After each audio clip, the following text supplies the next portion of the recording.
Right now, he's a star. He's a rising star, and it's hard to say that about a guy that's in his 7th year, but he's a rising star, and he's in that in-between world between star and superstar. But he's definitely the MVP of this team, and, he's the engine when he's going like he's going yesterday. I mean, when did the Knicks become the Golden State Warriors with Klay? Like, when did they start hitting threes like this? Hey, they couldn't miss. And that kept him in the game because Trae Young, who got hurt at the end of the third quarter, was a huge difference. That's obviously a big reason why the Knicks came back, because they couldn't guard him and Clint Capella. But that was the reason why they stayed in this thing, because it was it 69-67, I believe, at the half. It was insane. The Knicks are the best defensive team in the league, and these are now two games in a row where at halftime we're at 120 points combined, almost 130. But, yeah, it was the three-point ball that helped the Knicks or kept them in this thing, as they hit 19 threes. And it's 19 of 35. That's 50. That's almost 55%. And it's not always it's not just the threes. It's when they hit them. Yep. Like, these are big clutch moments. And one thing you can say about this team is how mentally tough they are, because they've been in a lot of tight games lately, a lot of overtime games, and they found ways to kind of squeak them out and come up with the big plays. And you can tell, when things get tight, you can tell that's when the separation in coaching and execution kind of plays his role. And that's what Tom comes up. He's so good at being able to adjust the defense, get guys to get scrappy, get them to buy in. Because I didn't think just last night was going to be their night. I thought we were going to come in here, we are going to talk about, they had an opportunity to go to 4th, but now they're 2 games behind Atlanta. And now, they found a way to grind it out. And it's, really, like, I'm really becoming a fan. We all pick our favorites, right? I'm starting to really become a fan of Quickly, because I feel like this young man, his talk about like Joe Cool. We had Joe Cool when Flacco was a rookie.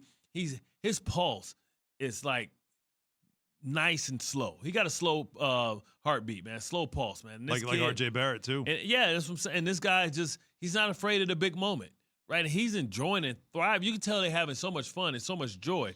You almost don't want to mix this team up with anybody else. You want them to grow together, but you know that they're a little bit short on the talent end. They need a couple more superstars, because, man, when I say they have to grind out wins, they have to grind it out. But listen, I don't think they would like it any other way. I'll tell you what, and where they are now, as I mentioned, so the Knicks have won 8 in a row. And for anybody that thinks, well, like Keyshawn Johnson this morning, as I was messing with him as a Laker fan, and he's telling me, relax, it's only 8 games. It's only 8 games. What do you mean it's only 8 games? It's 8 straight wins. Against good competition, too. For a franchise that hasn't been able to put together 5 games where you feel like they're heading in the right direction. I mean, this is 8 straight wins, and it puts them in 4th place with 12 games to go. 4th place means that if they finish in 4th, they would be hosting. They would be the home seed in a first-round playoffs, which is unheard of if you think about where they were before the season, where pretty much they were predicted to win in the 20s somewhere. They're already at 33 right now with 12 games to go. So now you're looking at, could they get 4th place? Could they?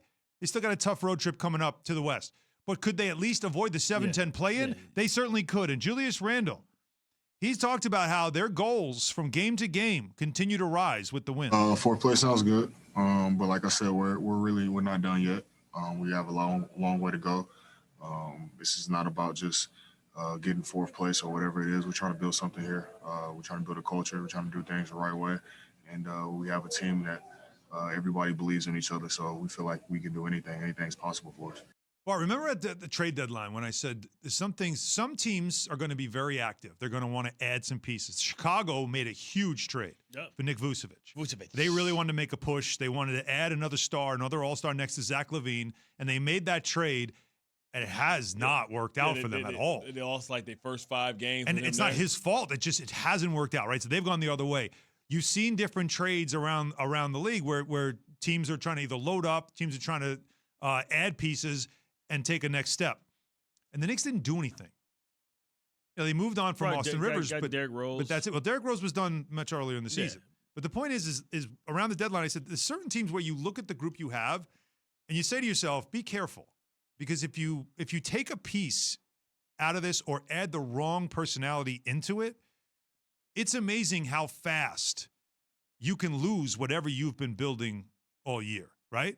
Absolutely. So they don't make a move, and you hear them all talking about how much they really get along. And the gym rat mentality they have, they all go to the gym, they all put in the extra shots. A lot of players in the NBA do this.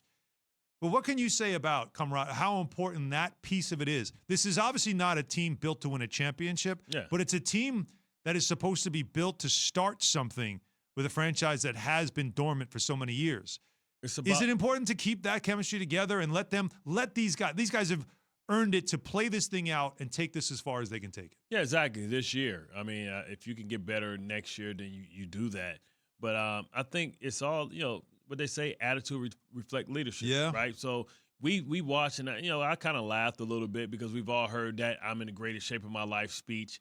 We saw that with Julius Randle. He said he was going to, be a different player, this year, and we watched him, and look what he's become. I think he's the model citizen for that team of what hard work looks like. What happens when you commit? What happens when you stop making excuses? When you stop pointing the finger, start pointing the thumb and saying, I'm not where I want to be. I'm not the type of player that I want to be. I got this wrong with me, that wrong with me. I did this wrong. And then now, if you're a younger player like R.J. Barrett, if you're a younger player like Quickly or Obi, then what you're saying is like, man, like I may not be born to be a great player because I feel like every time you go up in levels, you go against, you get into the closer to the top of the pyramid. But I think you're saying, well, I may not be born a superstar, but damn it, I could be made one, right? What's made lasts longer than what's born. And Julius Randle has made himself into a superstar, has put himself into all-star caliber status, right? And if I'm one of these other guys, I'm like, just last year, he wasn't perceived that way. His game, when you look at the points, isn't too much higher, but look at the efficiency. Look at how he's stacking up all the numbers. And I think he's inspiring the other guys like, man, I can be him. I'm aspiring to be him. If our best player's showing up at the gym at night, putting in another couple hours of shooting, maybe I need to too. We heard what Quickly did, right? After the game last night. Yeah. Not that one, but the game before. Yeah. The back-to-back.